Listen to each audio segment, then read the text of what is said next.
Everyone say good day. Good day. That's the Australian way of saying hello. Welcome to the 16th Sakyadhita conference here in Australia. Our very first time out of Asia. Yay! First of all, I'd like to acknowledge my elders past and present.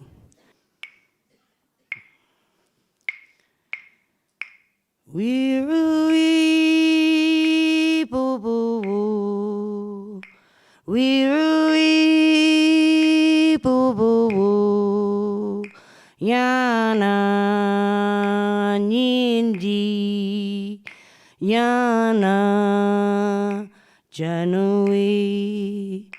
Aboriginal women strong. Aboriginal women strong, walk with you, walk with me, Janui. Sakyadhita means Daughters of the Buddha. It's an alliance of lay women and nuns from around the world who are dedicated to helping Buddhist women, but it's open to everyone, both men, women, lay women, ordained women, lay men, ordained men, and people of all different religions. So it's basically inclusive, but our focus has always been on benefiting Buddhist women around the world. Sakyadhita, from the experience that I've had here in Australia, has been an extraordinary encounter. There are academic papers presented, there are contemplative practices that all of us have engaged in. Yesterday we made kimchi. I thought that was really fun. And this morning we ate the kimchi.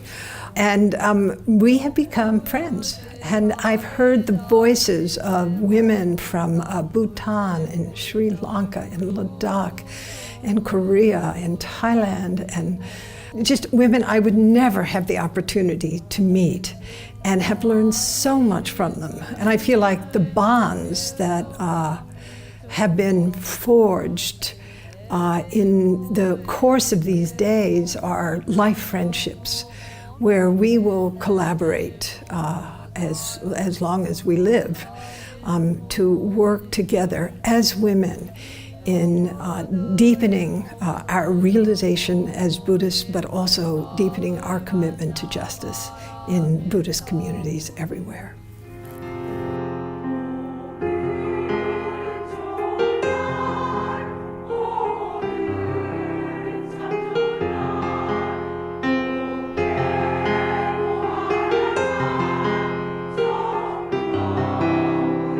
So Sakyadhita is actually very unique because not only is it intended for women, but it is also totally non-sectarian.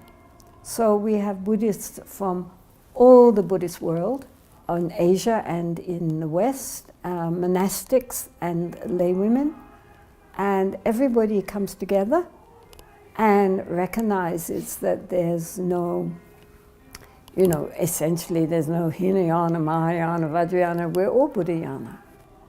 We all have a common devotion to the Three Jewels. And when we get talking, we find that so much of our practice is really the same. Our basic view is very much the same. There really is not that much difference in all the traditions when you get down to it.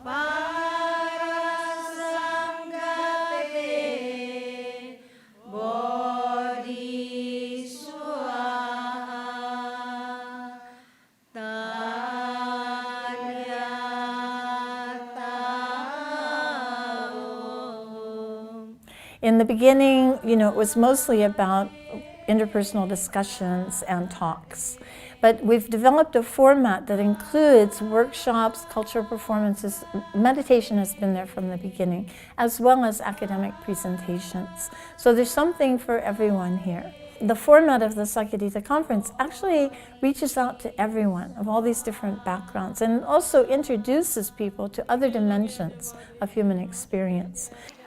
So here too, we see ourselves as independent people. I'm here. I make up my own mind. I'm going to decide what things I'm going to come to during the conference. And I'm going to decide what time I go to bed. And, you know, I'm in charge of my life. One of my teachers said we're like yo-yos. They serve what we like at breakfast. They serve what we don't like at breakfast. You know, we are not stable. We really are like yo-yos. Until now, from 1987 until the last conference, the first 15 conferences were held in Asia, which makes sense when we consider that 99% of Buddhist women live in Asia. But the significance of having the 16th Sakyadhita conference in Australia is that Buddhism is now part of world culture, and you find Buddhists all around the world. The reason we're holding it in Australia is because the Asians wanted to know what Buddhism looked like in the West. So in a Buddhist country, of course, you have also the network underpinning it of the various temples around and the various lay supporters. In Australia, we're one thing holding it in this rather fancy hotel, and also there is not the same kind of indigenous support which you would get if you were in a Buddhist country. So it's in that way very different. This is really one of the great strengths of Sakyadhita, is that from the beginning we've managed to bring people together from such widely different cultures and backgrounds. So the richness of human culture is actually an asset that we can all draw from. All of these beautiful multicultural resources that we can draw from to help preserve and help human culture to flourish. The goddess offers the diamond lute. The goddess offers the diamond flute. The goddess offers the diamond drum. The goddess offers the diamond tambourine. The goddess offers the diamond cymbals. The goddess offers the diamond bell. What we've done over these past days is to explore some of the issues that have caused deep suffering for women and for whole communities, not just of women, but of men, women, and children in the Buddhist world, but also I think it applies really to all religious communities and really all communities in per se.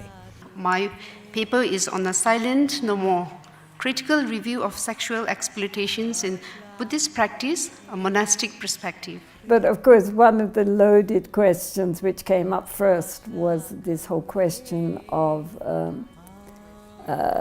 inappropriate sexual activities going on in various Dharma centers, and the tremendous sense of disappointment that so many have had, not only because of the behavior of the teachers, but also the response from the organizations who are, under those teachers, the dismissal of these reports of sexual misconduct, the sweeping under the carpet, the absolute denial of wanting to be involved in that, and blaming the victim. I mean, the usual, blaming the victim and exonerating the perpetrators.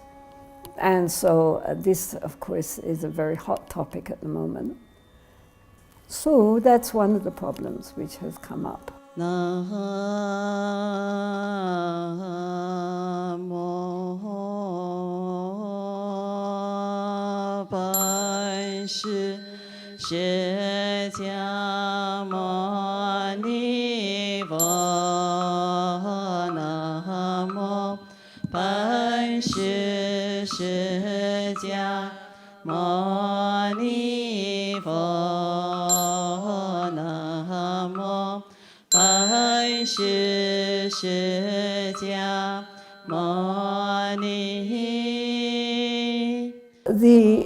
topic for this conference has been, these new horizons in Buddhism. We're in the 21st century now. How to preserve the traditions, not throwing out the baby with the bathwater, but at the same time moving into this new era, which is so challenging, and making use of this new era, making use of new technology, understanding of psychology, more interest in social outreach, and of course much more influence of the feminine, which is of course what this conference is about, is hearing the muted voice of the feminine. So this is a very important function for Sakyadhita, that women have their voice. Whether or not we call ourselves a Buddhist is really, it's irrelevant to Buddhists. The main thing is, do we practice these virtues of loving kindness, compassion, and wisdom? So what the Buddhist teachings have to offer is open to everyone, free of charge. I'm very happy to be here at Sakyadhita. It's been inspiring, instructive, and I'm a convert.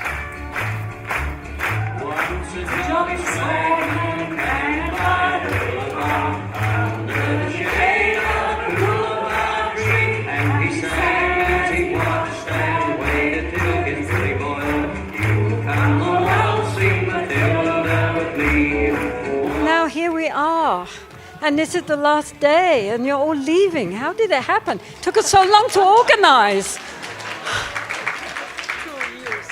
But anyway, I hope that all of you have benefited greatly from this conference. It is something very unique in the Buddhist world, where so many women and some gentlemen likewise all come together in harmony, all appreciating each other, making lifelong friends when you come here.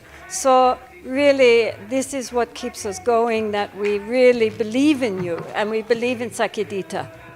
Murukili numbari buri arangara bara buddha kadi bango wada wago javelong gumada nalawan. Murukili numbari buri arangara bara buddha kadi bango wada wago javelong gumada nalawan. Mukili numbari buri arangara pada buddha kadi bango wada wago charalong gumada nalawan. Now this is how I pictured you guys singing it. Mukili numbari buri arangara Bada Buddha Kadi Bango Ada Wagu Jaralong